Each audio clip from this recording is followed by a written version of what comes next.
Hello my dear English lovers and English learners, welcome back to my channel. இந்த video வாயிலாக உங்களை எல்லாரையும் சந்திக்கிறது எனக்கு ரொம்ப சந்தோஷம். இன்னைக்கு நம்ம ப்ரெசன்ட் கண்டினியூஸ் பத்தி தான் பார்க்க போறோம். About present continuous tense. சரியா? அப்படின்னா என்ன? ஒரு விஷயம் இப்ப நடந்துகிட்டு இருக்குது, இப்ப நான் எழுதிக்கிட்டு இருக்கிறேன், இப்ப நான் பேசிக்கிட்டு இருக்கிறேன், இப்ப நான் விளையாண்டுட்டு இருக்கிறேன், அவ எழுதிக்கிட்டு இருக்கிறா, அவ பேசிட்டு இருக்கிறா, அவ சமைச்சிட்டு இருக்கிறா, இந்த மாதிரி நடந்துகிட்டு இருக்கிற ஒரு செயலை சொல்றதுக்கு தான் நம்ம ப்ரெசன்ட் கண்டினியூஸ் சென்டென்ஸை யூஸ் பண்றோம். அதாவது வேர்ப் ஒன்னு கூட ஐஎன்ஜி சேர்ந்து வரும். சரிங்களா? அண்ட் இது தெரியறதுக்கு முன்னாடி உங்களுக்கு சிம்பிள் ப்ரெசன்ட்னா என்ன, சிம்பிள் பாஸ்ட்னா என்ன, சிம்பிள் ஃபியூச்சர்னா என்னன்னு ஒரு ஐடியா இருக்கணும். அதுக்கு நீங்க கண்டிப்பா நம்ம சேனல்ல இதுக்கு முன்னாடி 3 நாள் நம்ம simple present, simple future, simple past தான் பார்த்திருந்தோம். ஸோ அந்த வீடியோ போய் பார்த்துட்டு வாங்க. அதுல இருக்கிற எல்லா கேள்விகளுக்கும் பதில் சொல்லுங்க. அதுல ப்ராக்டிஸ்க்கு நான் ஒரு 15 சென்டென்ஸ் கொடுத்துருப்பேன். அதுக்கும் நீங்க ஹோம்ஒர்க் பண்ணி பாருங்க. கண்டிப்பா அது எல்லாமே உங்களுக்கு உதவும். சரியா? இந்த வாரத்துல இருந்து தான் நம்ம கிராமரே ஆரம்பிச்சிருக்கிறோம். ஸோ டே 1ல இருந்து கண்டிப்பா பாருங்க. எல்லாமே உங்களுக்கு பிரயோஜனம் உள்ள வீடியோக்களா மட்டும்தான் இருக்கும். எதுவுமே வேஸ்ட் இல்ல. So make use of it. Alright. இப்போ ஃபர்ஸ்ட் சென்டென்ஸ் உங்க ஸ்கிரீன்ல இருக்குதா? அத பாருங்க. நான் ஒரு புத்தகம் படித்துக் கொண்டிருக்கிறேன். ஐ ஆம் ரீடிங் அ புக். இப்போ நடந்துகிட்டு இருக்குது. நான் இப்போ வாசிச்சுட்டு இருக்கிறேன் அப்படின்றதுக்கு தான் ஐ ஆம். நான் ஒரு புக் வருதா? நான் அப்படின்றதுக்கு ஐ வருது. ஸோ ஐ வந்தா ஆம் வரும். பிரசன்ட்ல நிகழ்காலத்துல ஒரு விஷயத்த சொல்லும் போது ஐ ஆம்னு வரும். ஓகே. அதுவே நடந்து முடிஞ்சத சொல்றீங்கன்னா ஐ வாஸ்ன்னு வரும். சரியா? ஸோ ஐ ஆம் ரீடிங் அ புக்னா நிகழ்காலத்துல நான் ஒரு புத்தகத்தை படிச்சு கொண்டிருக்கிறேன்.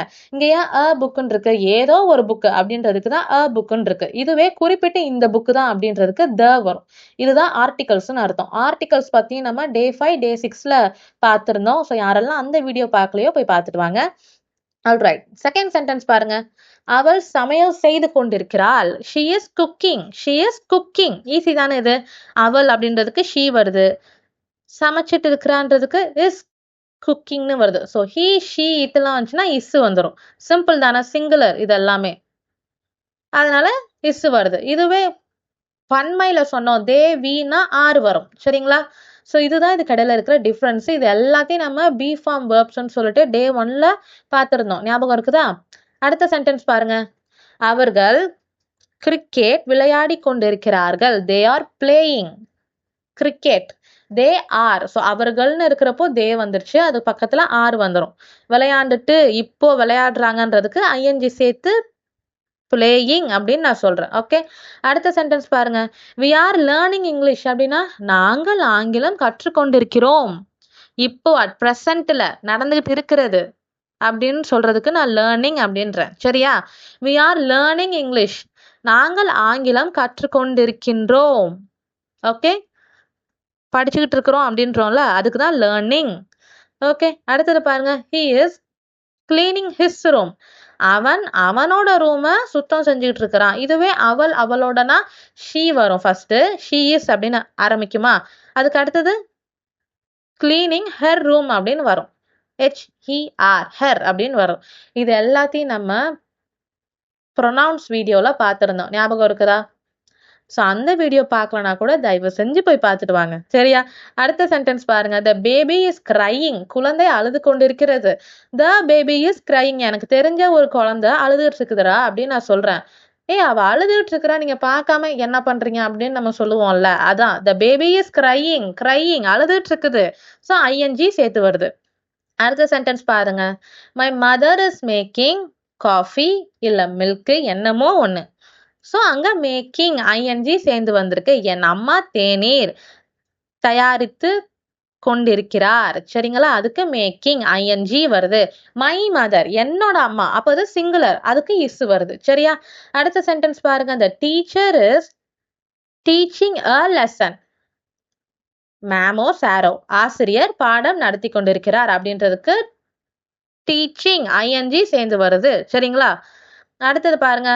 ஐ ஆம் டாக்கிங் டு மை ஃப்ரெண்ட். நான் என் நண்பருடன் பேசிக் கொண்டிருக்கிறேன்.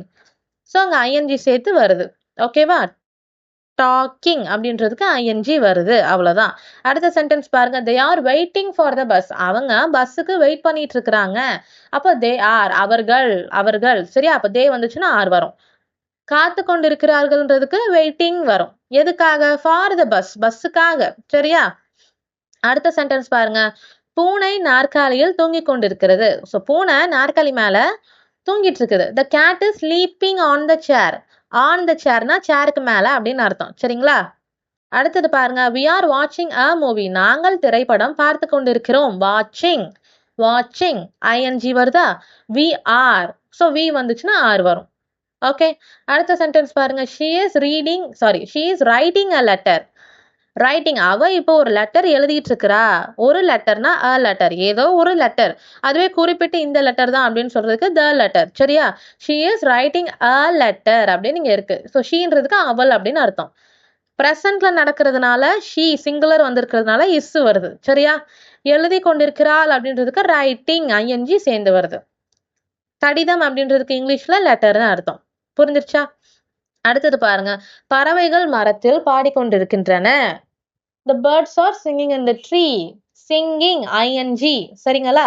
பாடிக்கொண்டிருக்கின்றன. இப்போ நடந்துகிட்டு இருக்குதுல, அதுக்கு நான் சிங்கிங்னு சொல்றேன். சரியா? The birds. அப்ப நிறைய பேர்ட்ஸ் இருக்கு. அப்ப அங்க ஆறு வரும். இதுவே ஒரு பேர்டு அப்படின்னா இஸ் வரும். ஒருத்தவங்க அப்படின்னா இஸ் வரும். நிறைய பேர்னா ஆறு வரும். சரியா? அடுத்தது பாருங்க. You are looking at me. நீ என்ன பார்த்து கொண்டிருக்கிறாய்.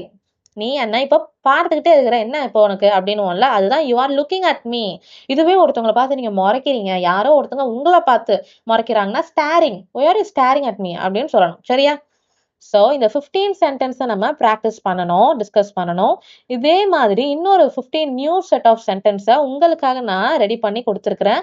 அந்த லிங்கை நான் கமெண்ட் செக்ஷன்ல ஃபர்ஸ்ட் கமெண்ட்ல வச்சிருக்கிறேன், லிங்கோட இருக்கும். அதுல இருந்து நீங்க டவுன்லோட் பண்ணிக்கோங்க. இல்ல அதுல எடுக்க முடியல, கஷ்டமா இருக்குன்னா வாட்ஸ்அப் குரூப்போட லிங்க்கும் வச்சிருக்கிறேன். அதுல ஜாயின் பண்ணிட்டு டே 13ஓட ஒர்க் ஷீட் மெட்டீரியல் வேணும் அப்படின்னு கேட்டா அனுப்பிடுவேன். சரியா? ஸோ இந்த வீடியோ இதோட முடியுது. நிஜமா இந்த வீடியோ யூஸ்ஃபுல்லா இருக்குன்னு நான் நம்புறேன். அண்ட் நாளைக்கான வீடியோல பேலன்ஸ் இருக்கிற பார்ட் எல்லாம் நம்ம பார்க்கலாம். கிராமர் பத்தி நம்ம இந்த வாரம் தான் ஆரம்பிச்சிருக்கிறோம். ஸோ கண்டிப்பான முறையில எல்லா வீடியோஸையும் பாருங்க. இதுல இருந்து நீங்க உங்களுக்கு என்ன வேணுமோ அதை நிறையவே கத்துக்கோங்க. உங்க ஃப்ரெண்ட்ஸ்க்கும் ஷேர் பண்ணுங்க. Learn and write everything in your spoken English note, because writing makes the man perfect and practice makes the man perfect also. Thank you.